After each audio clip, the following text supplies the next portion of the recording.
Sensoscopie, le podcast de l'intelligence sensorielle.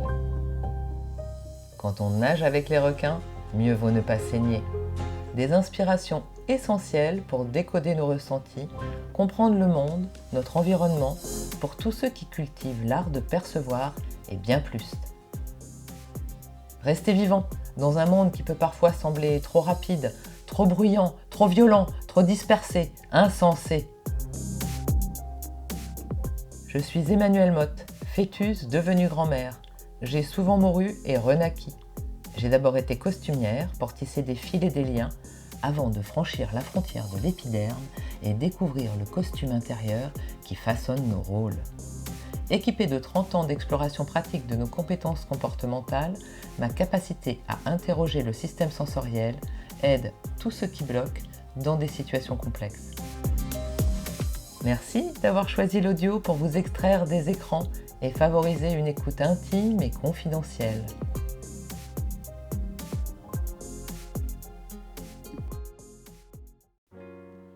Souvenez-vous, dans le précédent épisode, vous avez rencontré Frère Jean au ski de Sainte-Foy, niché dans les Cévennes. Nous écoutons aujourd'hui Frère Joseph, avec qui il forme un duo singulier et complémentaire. Là où Frère Jean cherche l'harmonie dans la lumière et les lignes, Frère Joseph la trouve dans la matière vivante, le mouvement des machines, le chant des oiseaux ou la texture des pierres. À travers lui, c'est une autre forme de contemplation qui s'exprime, une fois enracinée dans le concret, dans la relation, dans l'émerveillement du quotidien. Et puisque rien ne vaut les mots de celui qui vit cette expérience au jour le jour, je laisse tout de suite mon invité se présenter. Je suis Frère Joseph, moine au monastère Ski de Sainte-Foy, dans les Cévennes. Très bien, je suis enchantée de faire cette interview avec vous, frère. Et bien moi aussi, Emmanuel. Je vous ai demandé d'amener une photo de vous quand vous étiez enfant. Qu'est-ce que vous avez choisi comme photo ? Alors j'ai choisi une photo quand j'avais 9 ans, une photo qui est presque un peu comme une photo d'identité. Ah oui, je vois. Si vous regardez ce petit enfant, il est mignon. Hein. Comment vous le trouvez ? Je le trouve mignon, oui. Vous vous reconnaissez ? Pas vraiment, en réalité. Pas vraiment. Pas vraiment, mais je trouve mignon, oui. Il est où cet enfant en vous aujourd'hui ? Des sensations quand vous regardez cette image, si vous plongez un peu dedans, si vous vous reliez à lui ? Oui, alors quand je vois son regard très, très, très ouvert, en fait, je retrouve tout à fait mon tempérament qui est d'être émerveillé un peu partout et très curieux. J'ai une curiosité insatiable, je pense que je l'avais aussi enfant, et une capacité d'émerveillement très grande. Et ça, et c'est ce que je ressens. On le sent, ouais, c'est vrai, on le voit dans la photo. Vous vous souvenez ce qui vous émerveillait à l'époque ? Alors excusez-moi, ça m'émerveille toujours. Ce qui m'intéressait le plus à l'époque, c'était les voitures.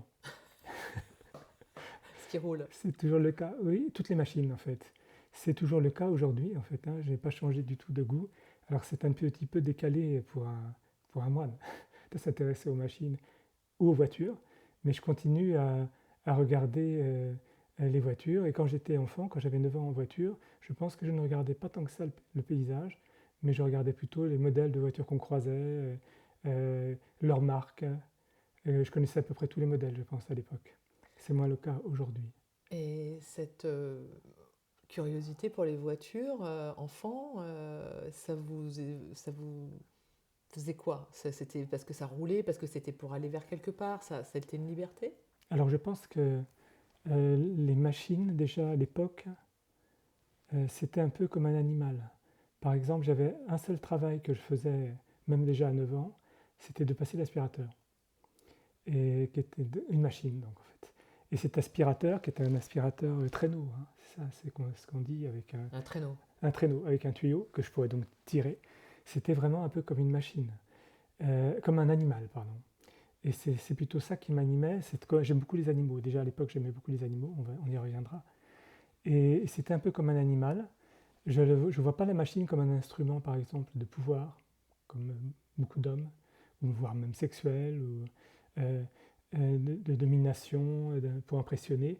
Non, c'est vraiment un animal. Tellement que Donc j'ai beaucoup joué aux petites voitures, c'était mon jeu principal, et je jouais avec l'aspirateur. Et encore aujourd'hui, j'aime bien passer l'aspirateur.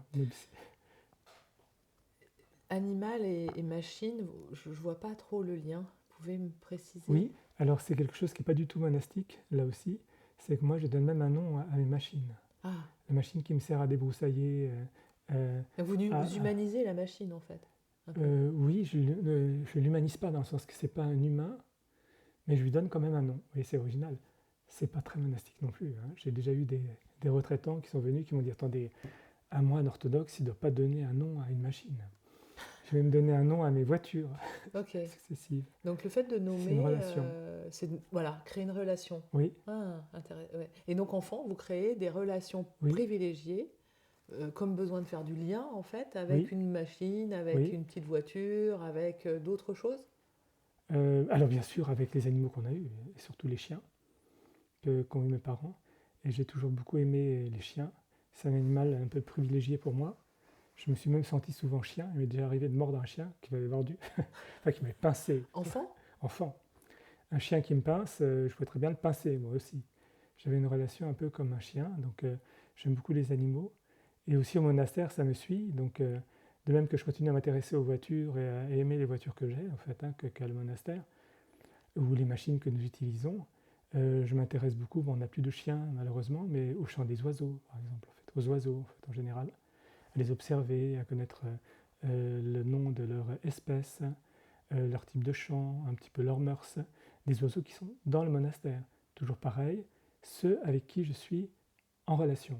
C'est ça. C'est pas théorique. Je Oui. m'intéresse, j'ai rencontré des perroquets qui m'ont beaucoup touché, mais j'ai pas du tout creusé comment vivait un perroquet.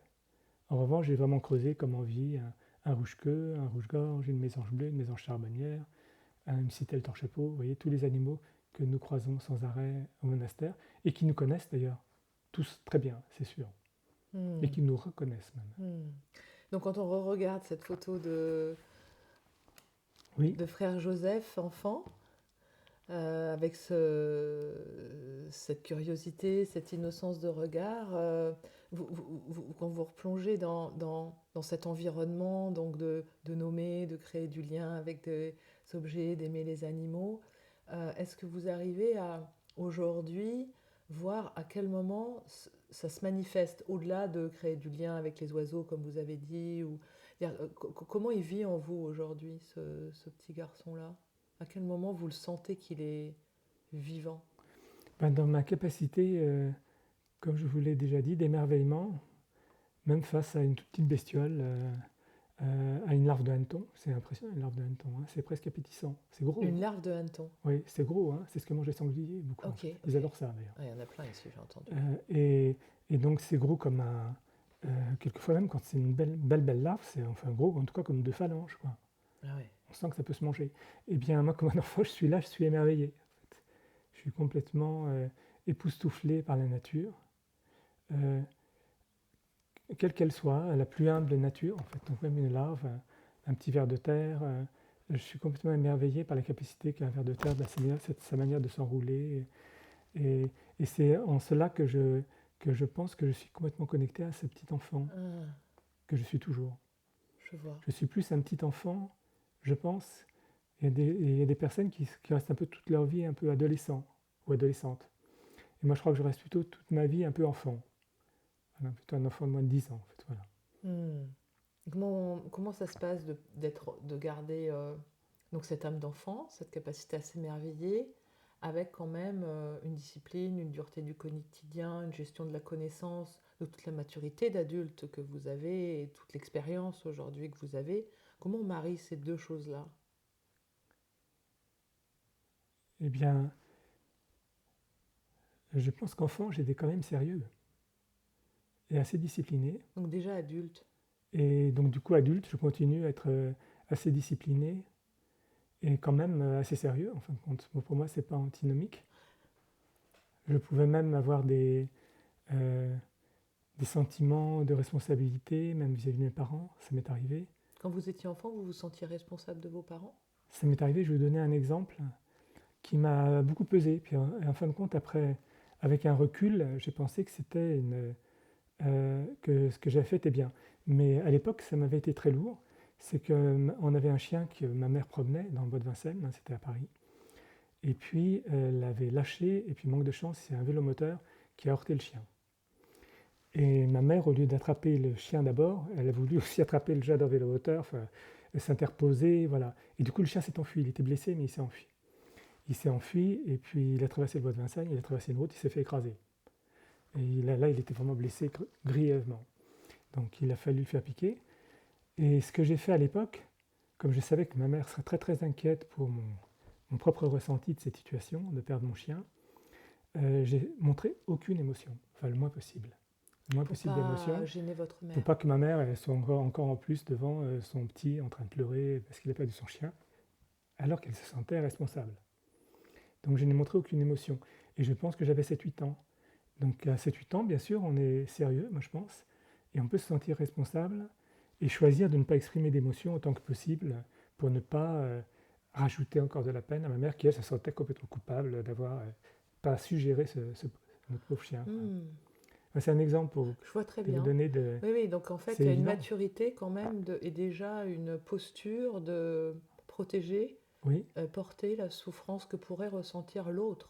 moi je pense en chaque enfant, non? Beaucoup d'enfants ont ça, je suppose en tout cas. Ah, En tout oui, cas pour moi c'est évident. Il y a d'autres moments de ma vie comme ça, c'était évident. ouais. Vous avez ce sentiment-là encore aujourd'hui de devoir por- vous abstraire de ressentir pour épargner l'autre? Alors je pense que oui, je pense que ça doit m'arriver. Alors je ne suis pas exceptionnellement altruiste du tout, hein. Euh, mais parce que je peux aussi ne pas du tout avoir ressenti le besoin de l'autre, ou son ressentiment évidemment, euh, par manque d'altruisme.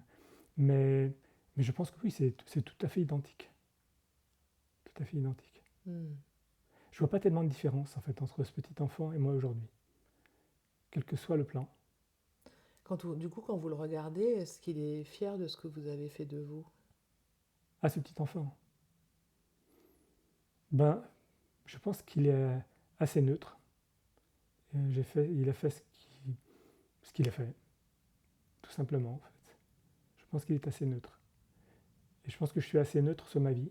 Je la trouve pas particulièrement noble, ni belle, ni je ne crois pas avoir fait grand-chose. Euh, j'ai essayé de faire ce que j'avais à faire, en quelque sorte. Et ce que je pensais avoir à faire à chaque moment, plus ou moins bien. Voilà, c'est tout simplement. Je Hmm. pense il serait neutre, comme je le suis aujourd'hui d'ailleurs. Neutre. Ça veut dire quoi être neutre? C'est-à-dire ne pas entrer trop dans une émotion, ni dans un regret, ni dans une aspiration à autre chose, de vivre ce que j'ai à vivre au moment présent, autant que possible.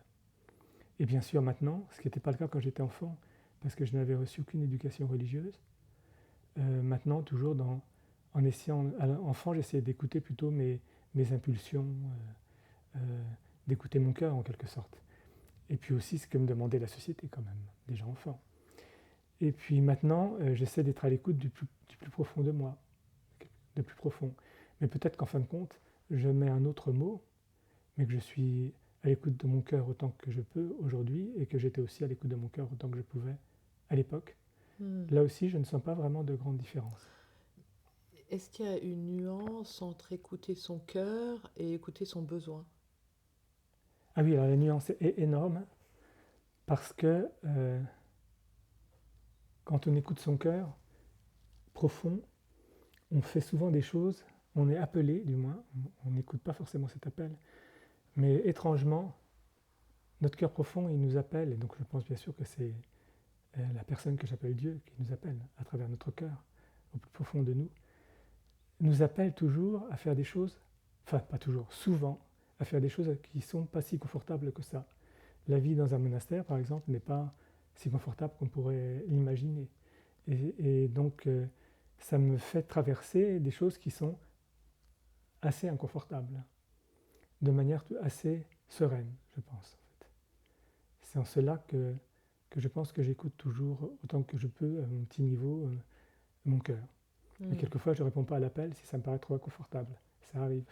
Mais donc il y a une forme de négociation tranquille, un Oui, dialogue intérieur entre Comment ça se ressent? C'est un degré vibratoire? Comment on voit les couches entre un appel? Superficielle, Oui. qui en fait compte souvent un désir, une Oui, sorte une de pulsion, pulsion, une réaction, une un peur, automatisme. une peur, un automatisme, voilà. Ça se ressent quand on est d'abord, il faut être relativement apaisé pour le ressentir intérieurement. Et puis, je pense que ça ne se ressent pas sur le moment, ça se ressent dans les conséquences. C'est-à-dire que si c'est un appel du cœur profond, après, on est toujours apaisé. On n'est pas dans le trouble. Ce n'est pas de moi, hein, c'est pas c'est une constatation que j'ai faite, mais c'est aussi ce que disent les pères de l'Église ou les moines, c'est que quand on a suivi des impulsions profondes de notre cœur, ensuite, les actes qu'on commet en suivant ces impulsions profondes nous mettent en paix. On n'est pas du tout dans un trouble. C'est pour ça qu'ils parlent souvent, les moines, de saveur, d'ailleurs. De saveur, parce qu'on peut répondre à l'appel, nous on croit, de puissance, comment les appeler, obscure, et de tentation. Et si on répond aux tentations, si on répond à ces puissances obscures, eh bien on est justement dans le trouble. On est divisé intérieurement. Au contraire, si on répond à notre cœur profond, on est en paix. C'est intéressant parce que ça voudrait dire que finalement le cœur est un peu un baromètre vibratoire et si c'est juste, c'est tranquille et si c'est pas juste, ça s'agite. Oui, c'est Ah, troublé. C'est pas si simple, ça c'est une paraît. écoute, quoi. Les choses sont compliquées. Notre décision est compliquée. Euh, c'est, ça se sent, c'est une saveur différente. Et on sent quand même que c'est compliqué.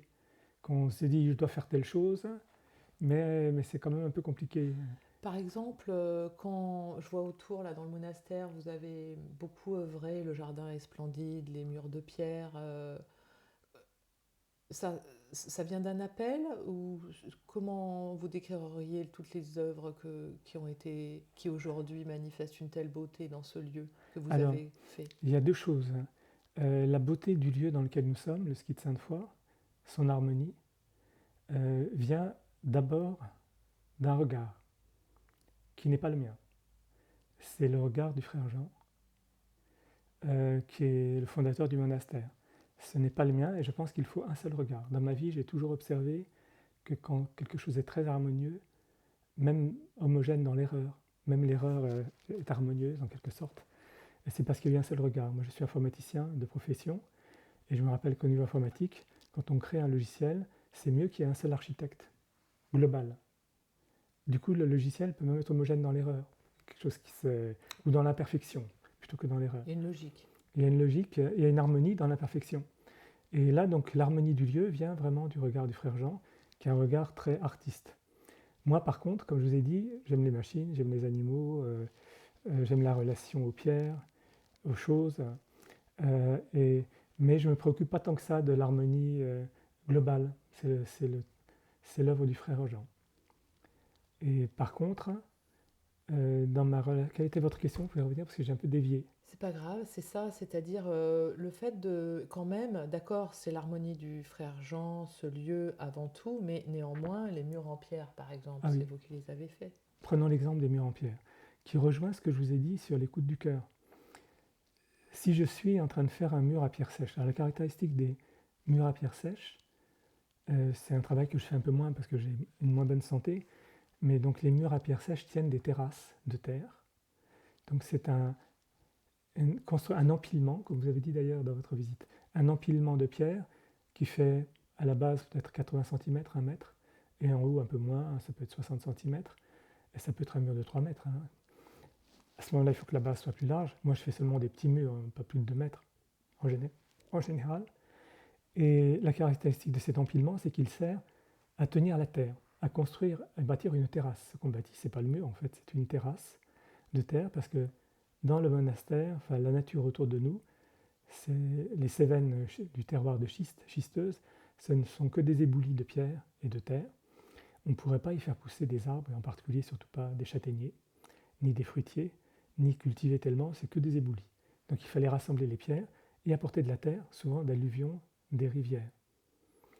Et ce qui a été fait, c'est un travail colossal, formidable, qui a été fait dans toutes les Cévennes depuis des siècles et des siècles. Et donc ce mur sert à tenir la terre. Et donc c'est un travail traditionnel. Et j'ai observé que les travaux très traditionnels anciens demandaient toujours la même, il me semble, la même qualité. C'est pour que le mur soit harmonieux, il faut que pendant le processus de fabrication du mur, pendant que je le construis, je sois moi-même dans un état intérieur paisible et que j'écoute mon cœur, une fois encore. Et il y a un état très rare, alors là c'est le sommet qui est très rare, c'est quand on sent qu'on écoute tellement son cœur que les pierres nous appellent. C'est-à-dire que la pierre me dit, moi, j'ai besoin d'être là. Et vous prenez la pierre, vous la posez. Et elle va pile au bon endroit. Pile. Une autre pierre vous appelle, vous la prenez, vous la posez. Ça marche. Une autre pierre, vous la prenez, vous la posez. Et puis à un moment dramatique, alors tragique, c'est que vous commencez à penser que ça marche. Et vous dites, tiens, je suis dans cet état qui fait que ça marche. Et paf, ça s'écroule. Et paf, ça s'écroule. Dès qu'on s'approprie, donc c'est bien la leçon, c'est dès qu'on s'approprie une création, elle Oui. se demande à être renouvelée. Oui, et du coup, j'écoute plus vraiment mon cœur et je suis troublé. Alors peut-être je suis pressé, je veux finir, je commence à être fatigué, je commence à m'énerver éventuellement. Eh bien, ça va se ressentir dans le mur. C'est que dans le mur, je verrai une partie où j'étais vraiment à l'écoute de mon cœur, en paix avec moi-même, comme ce petit enfant. Et puis des parties où j'étais plus troublé, pressé, et ça se voit tout de suite. Comme la calligraphie un peu. Oui, comme tout art traditionnel, je pense, j'espère, Oui. je suppose. Et dès qu'on utilise du ciment, par exemple, là on sort complètement de cette logique, parce qu'on se met à écouter un niveau, maintenant plus un niveau laser, et on bâtit de manière complètement mécanique presque en fait. Et là on n'a plus besoin d'être à l'écoute de son cœur, on n'y est d'ailleurs plus. Et là du coup, qu'est-ce qui se passe? Bien sûr, on demande à l'ouvrier du rendement, il bosse le plus vite possible, comme une bête, et tout est au rendement, et au rendement, et au rendement, et au rendement. Vous avez vécu ça dans votre vie? Pardon, je vous coupe. Des trop rendements? Ouais. J'ai eu de la chance, en fin de compte, dans ma vie, même en informatique. Il me semble que j'ai jamais eu le ressenti. Alors là où j'ai travaillé le plus longtemps dans ma vie professionnelle, c'est dans un grand groupe pétrolier, en fait. J'ai travaillé seulement en France, mais dans un grand site informatique du groupe, ou dans des usines du groupe, ou au siège qui était à la Défense. Et même en informatique, elle en retrouve ses qualités aussi. C'est qu'on peut aussi être dans un état intérieur assez paisible, où le programme, si on développe un programme, ou si on analyse une application, si on prépare une application, ça se passe de manière plus paisible. Okay. Et je retrouve la même logique. Mais il ne faut pas là non plus être sous une contrainte très grande. Mais la chance que j'ai eue, c'est que j'ai peu travaillé en société de service, c'est-à-dire dans des sociétés qui sont astreintes à un cahier des charges très précis, à des délais très très forts, à un coût aussi limité. Et là, je pense que les pauvres, ils peuvent rarement être dans cet état-là. Il faut dépoter le plus vite possible. Et quel est le déclic à un moment donné qui fait que ce besoin que le cœur soit en émerveillement, que ce petit enfant soit toujours main dans la main avec vous, avec votre sensibilité, et qu'il y a finalement une sorte d'harmonie qui peut se créer avec le langage informatique? Qu'est-ce qui fait qu'à un moment donné, ça bascule vers autre chose? Alors, donc déjà dans cet état intérieur dont je vous ai parlé, on a encore un émerveillement très grand. Moi j'ai un smartphone, vous l'avez remarqué, je suis époustouflé par mon smartphone. Je me qualifie de i-moine. Je ne sais pas si on peut dire des noms, mais geek. Je suis un fan de, oui voilà, je suis un fan de Steve Jobs, le fondateur d'Apple. Vous lui ressemblez. Un très grand intégrateur, un intégrateur de génie, du travail de dizaines de milliers de personnes, totalement génial, qui a donc donné particulièrement l'iPhone. Alors je ne sais pas si je peux faire de la publicité, mais je suis époustouflé, par exemple, émerveillé comme un enfant. Émerveillé par exemple par quoi? Moi quand j'ai écrit des programmes, quand après j'ai conçu des applications, quand j'étais responsable de projet et puis de services informatiques, j'étais toujours témoin d'erreurs. Et puis votre smartphone, incroyablement, c'est rare qu'il y ait des erreurs. Et très rare qu'elles soient graves. En général, elles ne sont pas graves. Il faut être très observateur. Si vous n'êtes pas observateur, vous recommencez, vous n'avez pas vu qu'il y avait une erreur, en fait il y a eu une anomalie, et puis vous avez recommencé, ça a marché. Et moi je suis là devant mon appareil qui ne se plante pas. C'est un véritable émerveillement. Je dis, c'est Mhm. incroyable. Ouais. Je suis Oui, époustouflé par le travail qui a été fait par les d'accord. êtres Mais du humains. coup, Voilà. comment on passe quand même de ce programme informatique et de l'iPhone qui est dans votre poche, mais qui n'est plus dans votre poche, dans une tour à la Défense, qui est dans votre poche dans ce monastère merveilleux? Comment ça se fait cette transition-là? Pour moi, il n'y a aucune contradiction. Euh, Vous savez, les moines ont été. Il faut savoir que les mathématiques en France, en Occident, en Europe, vous le savez non, certainement, les mathématiques en fait viennent bien sûr des Grecs et des Hindous, mais plutôt grecs pour nous, pour l'Europe. Et après, ça s'est perdu et les Grecs ont transmis par miracle aux Arabes. Et les Arabes ont transmis aux moines en fait. Et les premiers grands mathématiciens au Moyen Âge, c'était des moines, ils étaient toujours innovants. Ils n'avaient pas, contrairement à ce qu'on pourrait imaginer, les moines n'ont jamais été, quand c'était très traditionnel, réticents face à la technologie. Ils ont toujours su qu'avec une hache, on pouvait couper un arbre, faire une charpente magnifique. C'est d'ailleurs le plus noble. Une scie, c'était considéré comme démoniaque au Moyen Âge. C'était la hache, l'instrument noble. Mais on pouvait aussi attaquer son voisin, le décapiter, voilà. Le même outil. L'informatique, c'est pareil. Un iPhone, ça peut servir pour vous à organiser vos interviews, à avoir un travail très, très noble. Et puis, ça peut aussi servir à mettre des gens au chômage parce qu'on est là uniquement à la recherche du profit et non pas à la recherche de créer quelque chose de nouveau, de créer du chiffre d'affaires. Non, que le profit et puis on veut réduire le nombre de personnel. Voilà. C'est le même outil, c'est Mhm. l'informatique, qui soit Mhm. crée du nouveau et peut même aller quelquefois vers le bien-être de l'humanité, soit qui peut être extrêmement néfaste Mhm.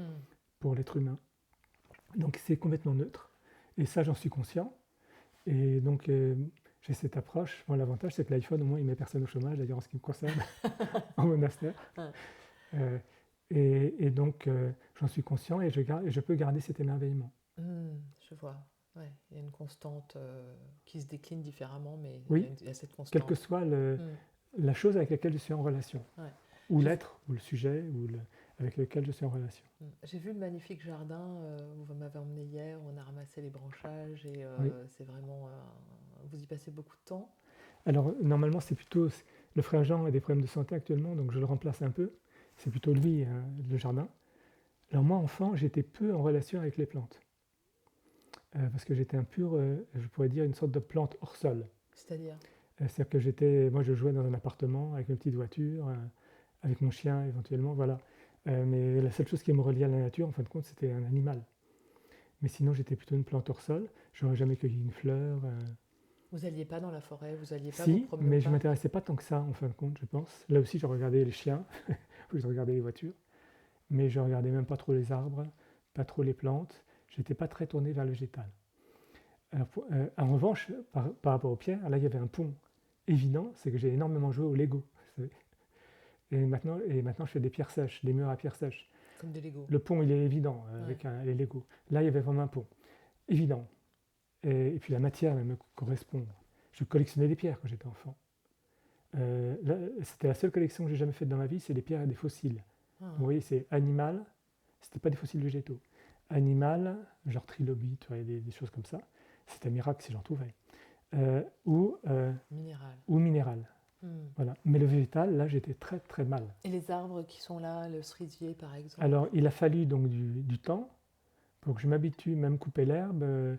J'avais l'impression que c'était violent, même en fait, couper l'herbe. Couper un arbre, c'est violent. Et comme j'ai l'impression que c'est violent, d'ailleurs, je peux être violent, parce que vous savez, si on a ce regard, je ne savais pas trop gérer ma force à l'époque, je ne savais pas trop tronçonner, j'ai aiguiser la tronçonneuse, donc je peux faire des choses qui étaient violentes en fin de compte.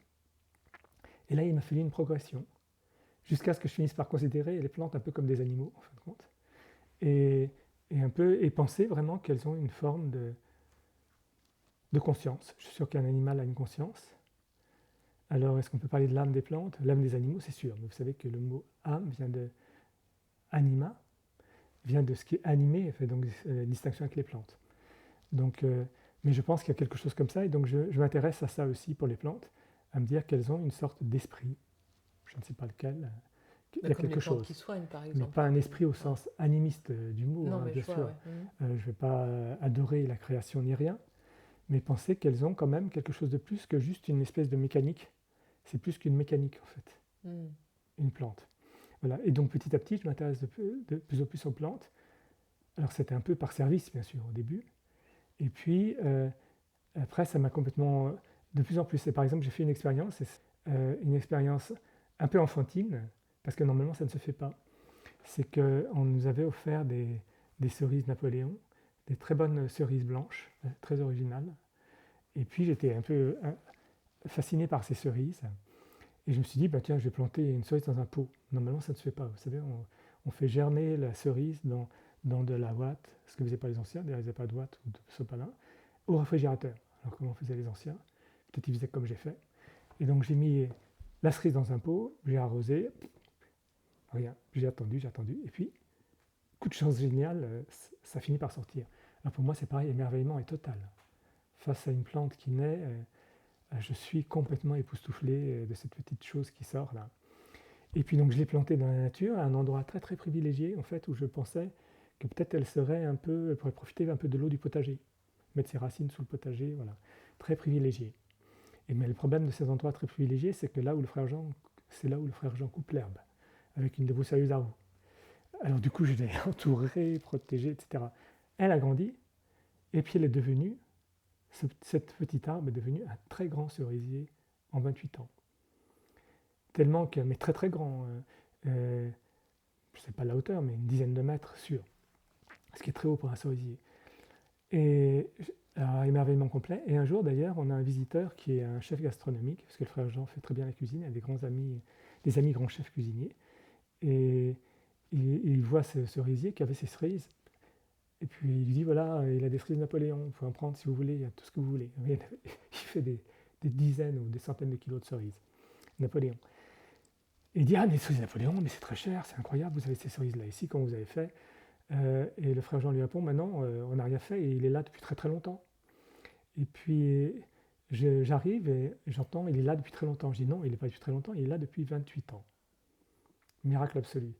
Et donc du coup, j'ai raconté l'histoire que je viens de vous raconter. Ah oui, donc il y a eu cette Pour moi, c'est capacité. miraculeux. Oui, mais vous avez, ouais, voilà, c'est-à-dire qu'en fait, vous avez quand même créé d'un Oui, noyau. la nature a créé. Alors j'ai fait une Vous avez erreur. co-créé, on peut dire ça? Si j'avais regardé sur Internet, j'aurais vu qu'il ne fallait pas le faire. Enfin, en tout cas, Ouais. quand Internet ne te conseillait pas. Comme quoi l'iPhone, des fois, faut peut-être Voilà, le voilà, faut pas ranger. toujours l'écouter, oui. Et j'ai écouté un instinct d'enfant. Mais je suis fasciné, hein. Les radis, par exemple, pour moi, c'est aussi un émerveillement, les radis, particulièrement d'abord parce que c'est très beau. Hein, c'est rouge, c'est blanc, le feuillage, voilà, c'est très très beau. Et puis surtout, quand je sème, si j'ai, je vais dire foiré, et si j'ai pas très très bien géré les choses, il n'y a presque rien. Ça, c'est la nature. La sanction peut être terrible, il peut y avoir rien du tout. La nature est terrible, en fait. C'est pas une maman consolatrice, c'est sympa, non. Qui pardonne. Elle est Elle est extrêmement généreuse ou extrêmement dure. C'est la sanction. Et puis si ça a marché, vous avez des radis, mais j'ai quand même pas compté réellement les graines et les radis, mais j'ai l'impression qu'il y a plus de radis que de graines. Tellement elle la est multiplication des incroyablement généreuse. En fait. Alors là aussi, pour moi, je garde cet émerveillement. Et puis une tristesse d'enfant, quand ça n'a pas marché du tout, je me rends compte que j'ai perdu au jeu là. Et je suis pas très bon joueur dans ce cas-là. Voilà. Je comprends. C'est vraiment une disponibilité. C'est comme de garder une disponibilité et de faire avec ce qu'il y a ici, quoi, oui. qui est quand même une nature très tranchée. Ah oui, alors on est dans une nature qui est... Bon, le climat est quand même assez doux, hein, on a un climat méditerranéen.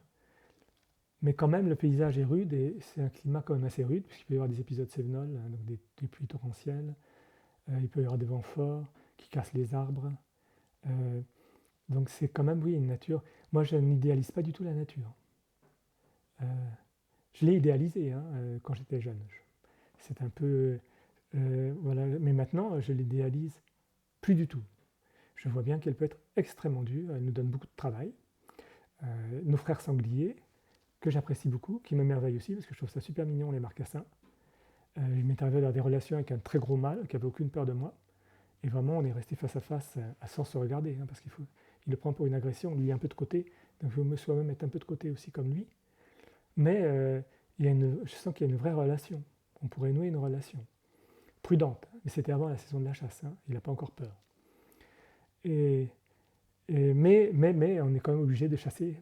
On laisse les chasseurs venir sur nos terres, parce que sinon on serait envahi de sangliers, on ne pourrait plus rien faire, il n'y aurait plus de potager. Il détruit tout. Il détruirait tout, ça serait... Et la nature s'en porte très bien, hein. Là où j'ai remarqué ça très souvent, ça m'a d'ailleurs aussi émerveillé. Un autre émerveillement pour moi, c'est les champignons. J'adore chercher les champignons et je suis émerveillé, époustouflé par une girole. Et bien là où poussent nos girolles, les sangliers aiment beaucoup tout défoncer. Il faut ratisser pour mettre en place les choses. Et bien après, les girolles ressortent très très bien.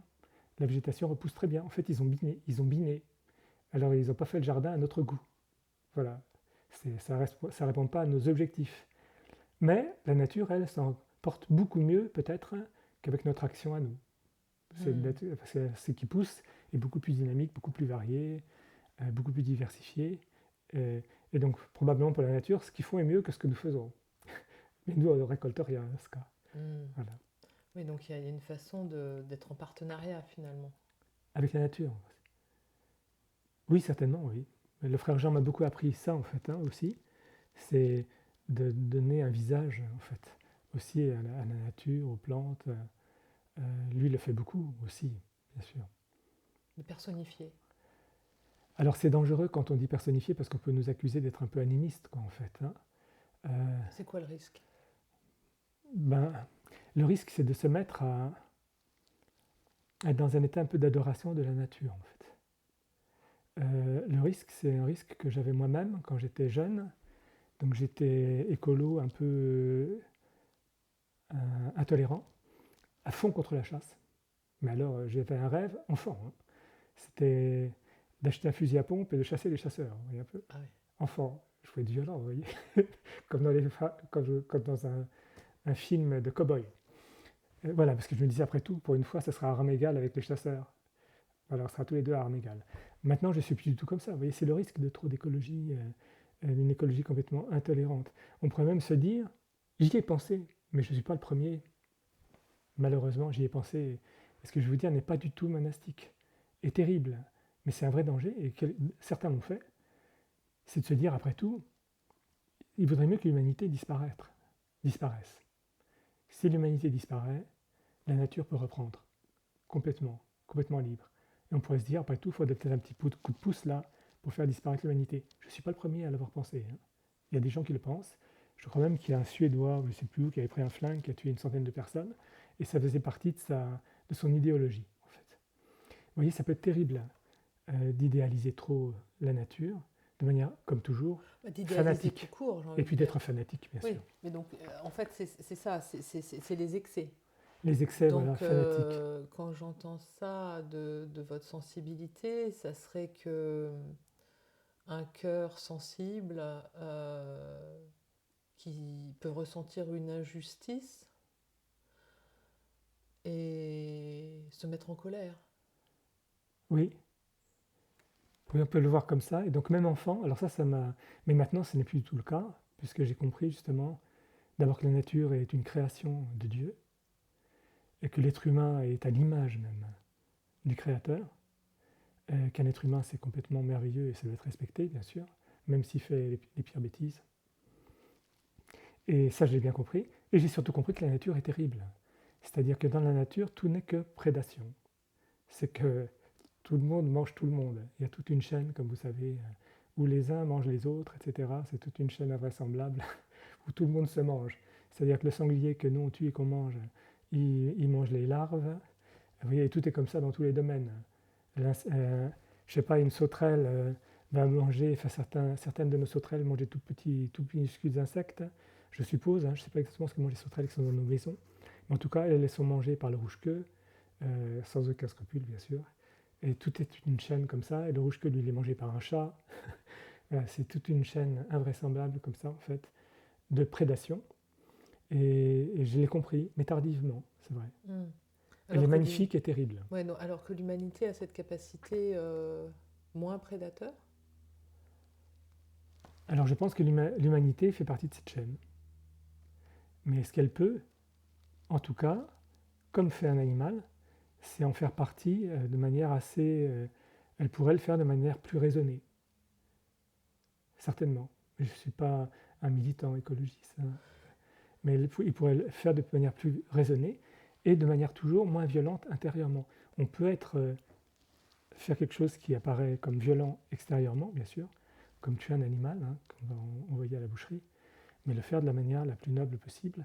On peut élever des animaux qu'on va envoyer à la boucherie, mais les élever de la manière la plus respectueuse possible, et non pas comme on élève par exemple les cochons, qui sont des animaux qui ne sont pas, comment dire, des animaux de meute, qui ne sont pas des animaux très sociaux comme nous, en fait, normalement, surtout les mâles. Donc ils ne sont pas du tout des animaux sociaux, en groupe, un mâle, normalement non. Et on les met parqués des centaines, des centaines, des centaines dans une espèce de petit enclos où j'imagine qu'ils doivent être très violents entre eux, très agressifs. Ça doit se ressentir dans la viande. Voilà. Donc même là, on pourrait le faire de manière plus raisonnée, tout en étant toujours des prédateurs, Mm. bien sûr. Et je ne suis pas contre le fait de manger de la viande. On est toujours des prédateurs, mais on les élève de manière plus consciente, plus raisonnée, évidemment moins rentable, car on ne gagne jamais, vous savez, on ne gagne jamais sans perdre en même temps. Mm. Vous dites que Dieu crée la nature et l'homme. Oui, Donc Dieu est dans la nature et dans l'homme. alors l'esprit, le Saint-Esprit, donc pour nous, il est partout. Il est partout, il est dans la nature et dans l'homme. Qu'est-ce qui fait une différence? Comment on peut sentir la nuance? Alors là, il y a euh, une nuance. Alors là, maintenant, je vais vous dire quelque chose que je n'ai pas expérimenté, en fait. Je pense qu'un animal a vraiment une âme. Et la tradition chrétienne, en tout cas, dit, et là je ne vais pas plus loin, parce que je suis bon public aussi, donc je ne vais pas plus loin. La tradition chrétienne dit que seul l'homme est à l'image de Dieu, en fait, et a cette responsabilité, ce libre arbitre. Parce que l'animal, dit la tradition chrétienne, n'a pas le libre arbitre de l'homme. En fait. Mm. Ce qui fait qu'il ne peut pas être pécheur, d'ailleurs. Un animal ne peut pas pécher. S'il est violent, c'est sa nature. Et si un chien attaque un être humain, en général, c'est le maître du chien qui est responsable, qui en a fait un petit fauve, en fait. Mais lui-même, de lui-même, il n'est pas un fauve et il ne va pas attaquer gratuitement comme ça un être humain. Et, et donc, c'est le libre arbitre de l'homme qui est exceptionnel, Mm. selon la Ok. tradition chrétienne. Ok. Je ne suis pas allé plus loin.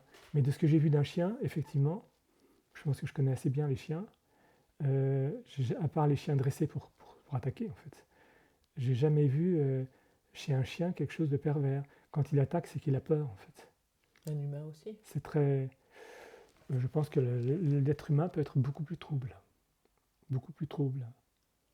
Il n'y a rien de pervers. Et si un chat joue à chasser des souris, c'est parce qu'il a un trop gros bol de croquettes. Il n'a pas besoin de nourriture. Comme il n'a pas besoin de nourriture, bah, il joue, Mais comme l'homme, il garde son s'il n'a pas instinct. besoin de nourriture, il est moins prédateur. Ah oui, oui, mais cette nourriture est quand même le résultat d'une prédation, même si c'est la nature.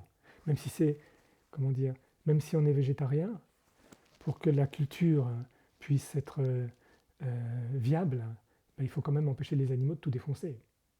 Donc un végétarien, il sera bien obligé de trouver une solution euh, vis-à-vis des sangliers, des Bien chevreuils, sûr. des cerfs. Mm.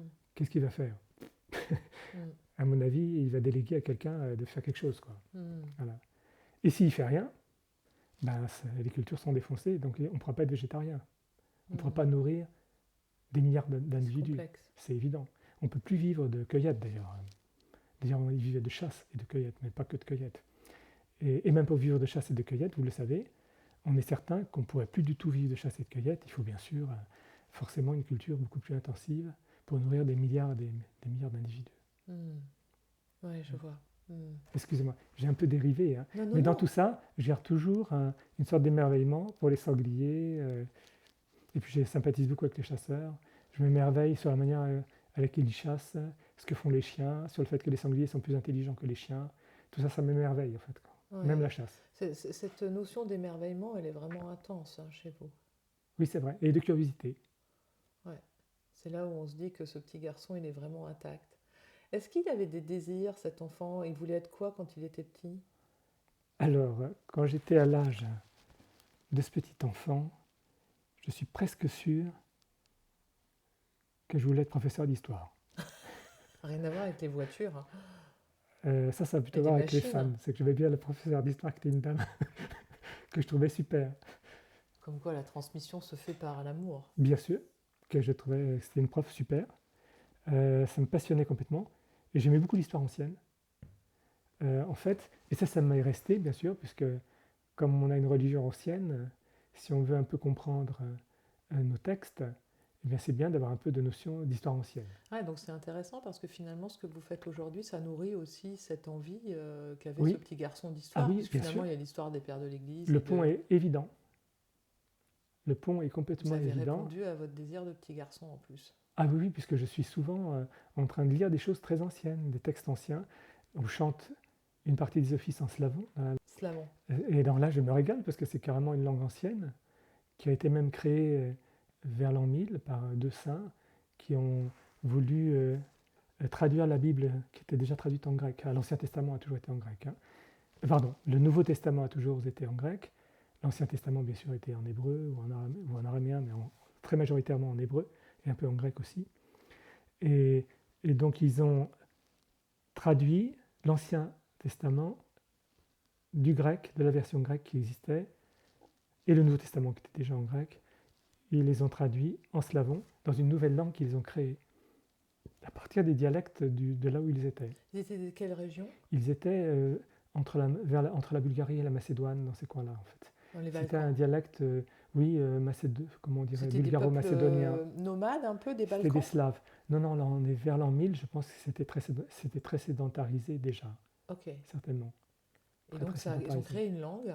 Ils ont créé une langue de toutes pièces qui n'a jamais été parlée.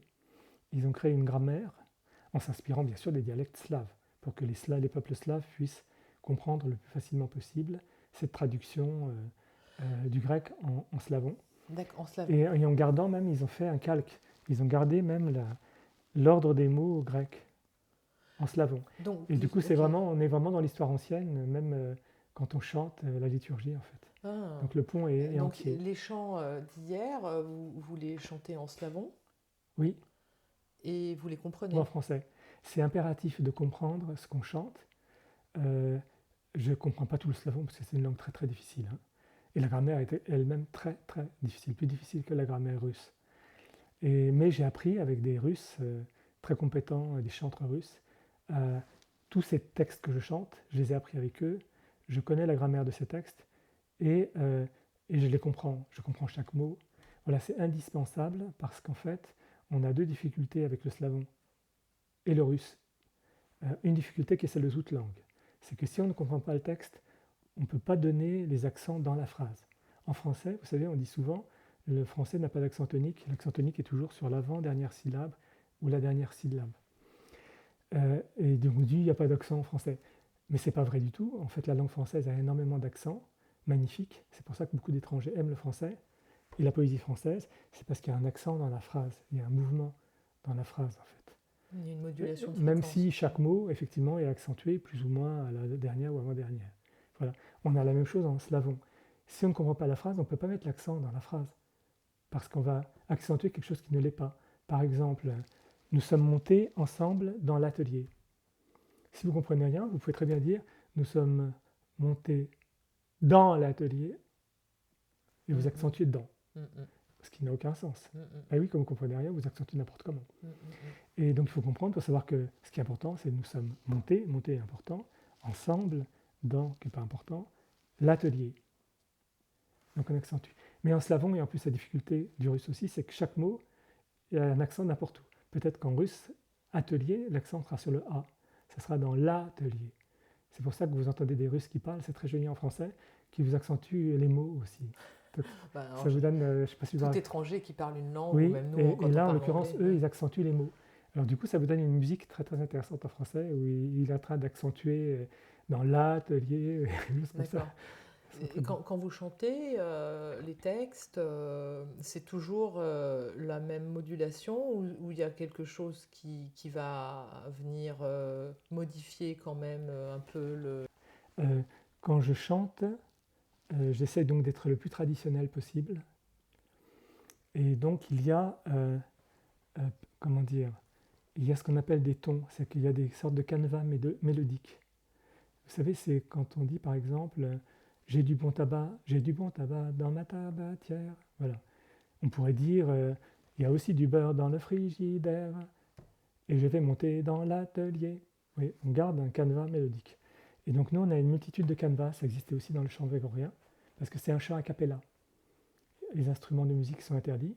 Dans l'Antiquité, ils étaient interdits au Moyen Âge catholique, en fait, hein, dans le chant grégorien, n'avait pas d'instrument. L'orgue est arrivé au XIVe siècle. Donc on n'avait pas d'instrument et on n'avait pas de partition, en fait, en général, souvent. Et c'était des canevas mélodiques, avec des tons. Alors pour le chant grégorien, on dit des modes. Dire dans l'ancien chant russe, on dit aussi des modes. Et maintenant, on a des tons, une multitude de tons avec des types de textes, suivant les types de textes qui sont moins nombreux. Et on a donc ces tons, en fait, qui se déclinent, et on a des canevas mélodiques. C'est pour ça que vous m'avez vu chanter sans aucune partition, parce que suivant les types de textes, et suivant le ton qui est écrit sur le texte, je sais que ce texte est de ton 1, il y a 8 tons en fait, par type de texte. Et il y a au moins 4 types de textes. C'est déjà au moins 32 canevas mélodiques, mais il y en a plus. Hein. Et donc je sais le canevas mélodique, et puis donc je vais chanter comme j'ai du bon tabac dans ma tabatière en fait. Ok. Mais bien sûr, je ne peux pas le faire en slavon, parce que là, il faut que je comprenne parfaitement ce que je chante, et il faut que j'accentue correctement les mots en respectant autant que possible la musique de la phrase. Sinon, on ne comprendrait pas. Ouais. Ou pas bien. Ouais. Et le problème du chant liturgique, c'est que la mélodie ne compte pas, elle est secondaire. Ce qui compte, impérativement, c'est la compréhension du texte. Bien sûr. Il faut qu'on comprenne le texte. Si on ne comprend pas le texte, du tout, c'est raté. Mais ça, je chante en slavon, vous ne comprenez pas. Mais un russe ou un ukrainien qui vient, lui, il comprend, surtout que c'est les chants les plus habituels. Il comprend très bien, et donc il est impératif de comprendre le texte. C'est pour ça aussi que la polyphonie a toujours une vraie polyphonie, c'est-à-dire celle de Jean-Sébastien Bach. Vous savez, le contrepoint. C'est-à-dire dans la musique, j'aime beaucoup Jean-Sébastien Bach, hein, c'est extraordinaire, c'est une véritable cybernétique, parce qu'il y a plusieurs mélodies qui s'entrecroisent en fait. Dans la tradition de chant, surtout monastique, normalement, il y a des exceptions, mais normalement, quand c'est très traditionnel et monastique, il y a une seule mélodie, et si c'est à plusieurs voix, ça peut être à 4 voix, les 3 autres voix accompagnent cette mélodie de manière très très simple. C'est une harmonisation très simple. Par exemple, il y a une des voix qui sera souvent une quarte, c'est-à-dire deux notes et demie en dessous. Très souvent, c'est ce qu'on appelle un bourdon d'ailleurs, dans la tradition musicale du Moyen-Âge français. Et très souvent en bourdon, il y a une voix qui sera une tierce au-dessus de la mélodie. Un peu comme les cloches. Oui, comme des cloches. Oui, tout à fait comme les cloches, parce que les cloches sont des harmoniques. C'est ça. Vous savez. On les appelle les bourdons. Et l'idéal du chant liturgique a cappella, et du chant traditionnel aussi a cappella, c'est qu'il soit avec une harmonie naturelle de la voix. C'est ça. C'est-à-dire que ça suit vraiment les harmonies naturelles, les harmoniques. Donc que vous retrouviez justement cette harmonique en tierce, en quinte, bien sûr d'abord, à l'octave évidemment, en quinte, en tierce, en quarte en dessous, parce qu'il correspond à la quinte au-dessus. Donc ça doit suivre l'harmonie naturelle. C'est comme vous savez, le problème dramatique de l'orgue ou du piano, c'est qu'ils suivent le tempérament égal qui a été beaucoup propagé par Jean-Sébastien Bach d'ailleurs, même s'il ne l'a pas inventé, je crois. Mais lui était très fort, c'est ce qui lui a permis sa cybernétique musicale, avec plusieurs mélodies. Mais du coup, on n'a pas l'harmonie naturelle de la voix. Et nous, on pense, bon d'abord, on sait que c'est très difficile, hein, l'harmonie naturelle. Il faut une super pêche, il faut être très très dynamique pour chanter naturellement. Et c'est difficile, et puis on dévie, on baisse beaucoup tout seul, sans instrument. On baisse très vite, hein. Donc c'est très très très difficile sans le soutien d'un instrument. Mais quand on y arrive, et il y a des exemples, si vous entendez un chœur qui chante de manière très naturelle, il y a des très très bons Russes qui le font, vous vous dites c'est solaire, c'est extraordinairement lumineux. Cristallin. Comme chant, cristallin, lumineux. Qu'est-ce qui se passe? On se demande. Et c'est que justement, il n'y a pas ce tempérament égal qui a dû mécaniser la musique, en quelque sorte. Et nous vivons dans une musique mécanique. Oui, alors que là, il y a quelque chose de très vivant dans la très façon vivant, dont vous chantez. Qui ne peut pas être reproduite. Oui, qui demande d'être très vivant soi-même. Et je ne suis pas très bon. Moi, figurez-vous, il m'arrive de prendre le diapason pour pas trop baisser. Et ben, j'ai pris le diapason au début du chant, je sais que je commence en La. Ben, à l'arrivée, je suis quelquefois en Sol. J'ai bien baissé très très vite. Donc c'est très difficile, bien sûr. Hein. Mm. Je serais déjà moi, un petit chanteur, très content de chanter aussi juste qu'un piano. Mais ce n'est pas du tout l'objectif. Je comprends. Et on pense, nous, justement, que si on est dans le tempérament naturel, qui n'est pas égal, eh bien, du coup, quelque chose se passe même pour la prière, parce qu'on vit dans un environnement où on comprend le texte très bien, s'il est bien articulé, ce qui n'est pas toujours mon cas, vous l'entendez d'ailleurs lors de l'interview. Donc si le texte est bien articulé, s'il y a cette harmonie naturelle, on pense qu'on est beaucoup plus à même de rentrer dans notre cœur, de prier en fait. Merci beaucoup, frère Merci Joseph, à vous, pour ce merci. tempérament naturel et votre partage et votre générosité. Merci à vous, merci Emmanuel. Dans les mots de frère Joseph, on entend le souffle d'un monde vivant. Chaque geste, chaque pierre, chaque oiseau, chaque cerise devient présence. Son regard d'enfant, resté fidèle, nous rappelle que la foi se trouve autant dans le réel que dans l'invisible, dans la simplicité, dans l'attention à ce qui nous entoure. On se retrouve le 16 novembre pour un nouvel épisode avec une voix féminine d'une sensibilité aiguisée aux multiples facettes. Et d'ici là, restez sensibles.